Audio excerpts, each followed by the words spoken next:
17. Bom dia, António.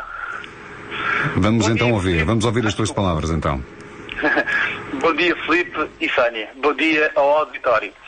Partindo da premissa que todo o facto histórico determina uma cultura que, por sua vez, determina um comportamento, tem havido a necessidade de se nomear as gerações de modo a não alinhar com as mesmas características indivíduos de épocas diferentes.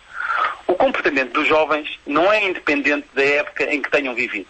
É o próprio parâmetro para a classificação da geração. Assim, é fácil entender que um jovem do século XIX, com certeza, terá características diferentes de um adolescente do início do século XX, dos anos 50, 60 ou 80.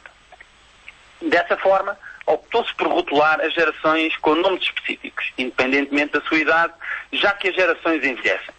A classificação geracional, como a conhecemos hoje, é referente ao último século. Não deixa de ser uma classificação empírica, uma vez que não é possível definir exatamente uma geração em função do ano de nascimento.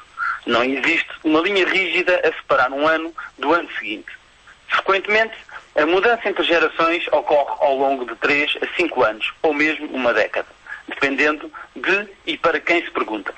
As gerações são essencialmente reconhecidas pelos períodos de vivência da sua juventude, principalmente dos seus adolescentes. A geração perdida classifica os nascidos no final do século XIX, mas é principalmente conhecida como a geração que combateu na Primeira Guerra Mundial. Segue-se a Grande Geração, ou a Geração GI, reconhecida como a geração que alberga os veteranos combatentes da Segunda Grande Guerra. A geração silenciosa inclui aqueles que eram jovens demais para serem recrutados durante a Segunda Guerra Mundial, reconhecidos como os filhos da Grande Depressão, evento que durante os seus anos de formação teve um profundo impacto sobre a sua evolução como membros da sociedade. Baby Boomers é o nome da geração seguinte. Marcada por um aumento no pós-guerra das taxas de natalidade, o Baby Boom foi descrito como uma onda de choque. Com a força dos seus números, os Baby Boomers remodelaram a sociedade em termos demográficos e não só. As suas experiências e vivências nos anos 60 e 70 permitiu-lhes quebrar tabus há muito institucionalizados.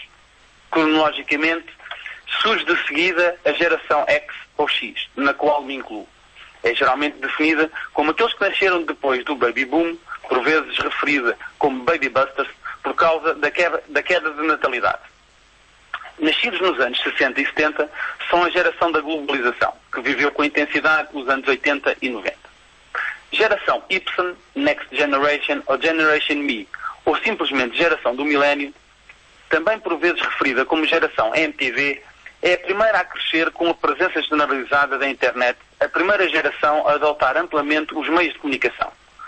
Também apelidada como geração rasca, resultante dos acontecimentos do novo milénio, está em contínua procura do primeiro emprego para o qual tem formação académica.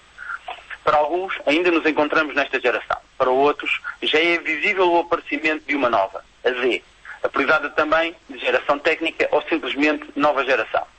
É formada por indivíduos constantemente conectados através de dispositivos portáteis e preocupados com o meio ambiente. Nasceram em plena crise financeira global e deverá estender-se até ao nascimento dos anos 20 do presente século. Independentemente da teoria e classificação do grupo geracional, eu diria que vivemos na era do compromisso. O compromisso pode ter várias interpretações e até soluções diversas, dependendo do contexto em que é utilizado. A sua versatilidade é digna dos grandes discursos. Somos constantemente bombardeados com oratórios comerciais, económicos, mas principalmente políticos repletos de compromissos assumidos.